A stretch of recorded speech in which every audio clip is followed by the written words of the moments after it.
दोस्तों, एक बार एक बच्चा लेफ्ट बाजू के बिना पैदा हुआ था, लेकिन वो बहुत ही ऊर्जावान था। इसीलिए उसने कुछ सालों के बाद जुडो सीखने के लिए एक ओल्ड जैपनीज जुडो मास्टर की एकेडमी को ज्वाइन किया। उस ओल्ड जुडो मास्टर ने उस लड़के को पहले हफ्ते की ट्रेनिंग के दौरान एक जुडो थ्रो करना सिखाया। दूसरे हफ्ते में भी उस ओल्ड जुडो मास्टर ने उस लड़के को उसी जुडो थ्रो की प्रैक्टिस करने के लिए कहा और हर दूसरे हफ्ते उस युवा लड़के को एक ही जुडो टेक्निक की बार बार प्रैक्टिस करने के लिए कहा जाता और वो युवा लड़का हर हफ्ते दूसरे स्टूडेंट्स को अलग अलग जुडो टेक्निक्स सीखते हुए देखता।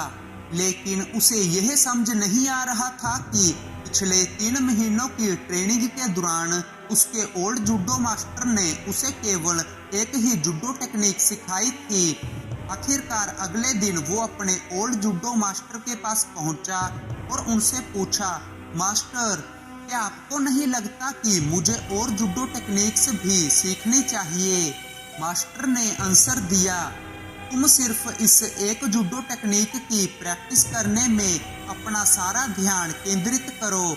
ये केवल एक टेक्निक है जो तुम जानते हो और यही एकमात्र जुडो टेक्निक है जिसकी तुम्हें कभी भी जरूरत पड़ सकती है। उस युवा लड़के को यह समझ नहीं आ रहा था कि उसके जुडो मास्टर क्या कहना चाह रहे थे, लेकिन उसने अपने जुडो मास्टर की सभी इंस्ट्रक्शंस को फॉलो किया और अपनी उसी एक जुडो टेक्निक की प्रैक्टिस को लगातार जारी रखा। कुछ महीनों के बाद ओल्ड जुडो मास्टर उस लड़के को लेकर एक टूर्नामेंट में पहुंचे। लड़का टूर्नामेंट में प्रवेश करने के लिए घबरा रहा था क्योंकि टूर्नामेंट में दुनिया के well trained and experienced judo player पहुंचे हुए थे। लेकिन जब लड़के ने फाइट के लिए रिंग में प्रवेश किया, उसने पूरी ताकत और फोकस के साथ अपने ओपोनेंट का मुकाबला किया और आसानी से वो पहले 2 मैच जीत गया। तीसरा मैच थोड़ा सा मुश्किल था, लेकिन लड़के ने पुरानी जुडो टेक्निक का यूज कर उसे भी जीत लिया। ठीक इसी तरह उसने चौथे मैच को भी अपने नाम कर लिया। अब लड़का फाइनल में प्रवेश कर चुका था। फाइनल मैच में उस लड़के का ओपोनेंट देखने में उससे बहुत बड़ा, मजबूत और शक्तिशाली था। मैच शुरू हो गया और वो लड़का अपने पूरे साहस और बल के साथ लड़ रहा था। लेकिन कुछ समय बाद जब रेफरी ने ये नोटिस किया कि इस लड़के की तो एक बाजू नहीं है और ये अपने ओपोनेंट जितना शक्तिशाली भी नहीं है, अगर मैंने इन दोनों का मुकाबला जारी रखा तो इससे इस लड़के को बहुत बुरी तरह से चोट लग सकती है। इसीलिए रेफरी ने टाइम आउट बोलकर मैच को रुकवा दिया। लेकिन तभी रिंग के पास उस लड़के के ओल्ड जुडो मास्टर पहुंचे और उन्होंने रेफरी से बोला कि नहीं, ये मैच बंद नहीं होगा, मेरा प्लेयर आखिरी सांस तक खेलेगा। ओल्ड जुडो मास्टर ने उस लड़के का हौसला बढ़ाया और रेफरी को फिर से मैच कंटिन्यू करने के लिए कहा। उसके बाद मैच एक बार फिर से स्टार्ट हो गया, लेकिन इस बार उस लड़के के ओपोनेंट ने एक गलती कर दी।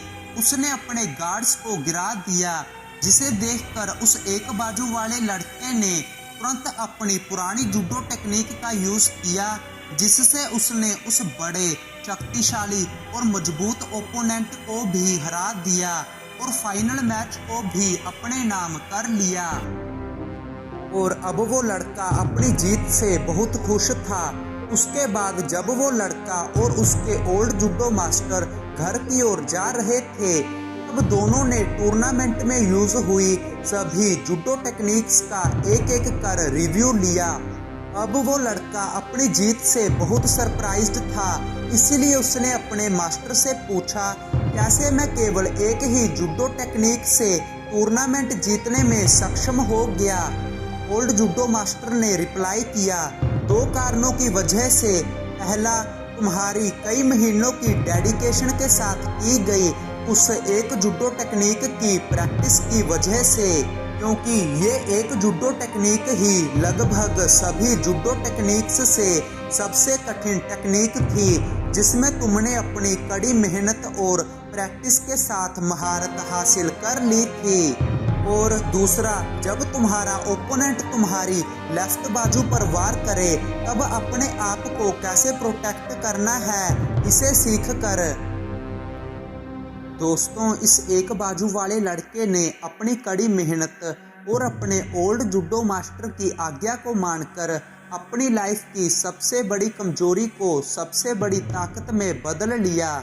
इसी तरह लाइफ में भी हमें अपनी कमजोरियों पर फोकस करना चाहिए और हर दिन छोटे छोटे प्रयास और हार्ड वर्क कर कर हमें इन्हें अपनी ताकत में ट्रांसफॉर्म कर लेना चाहिए।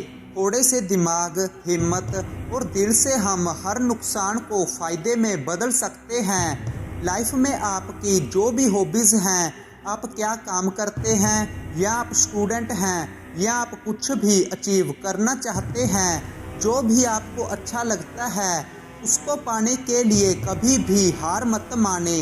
आपकी इनर स्ट्रेंथ वो चट्टान है जिसे आप पकड़ सकते हैं।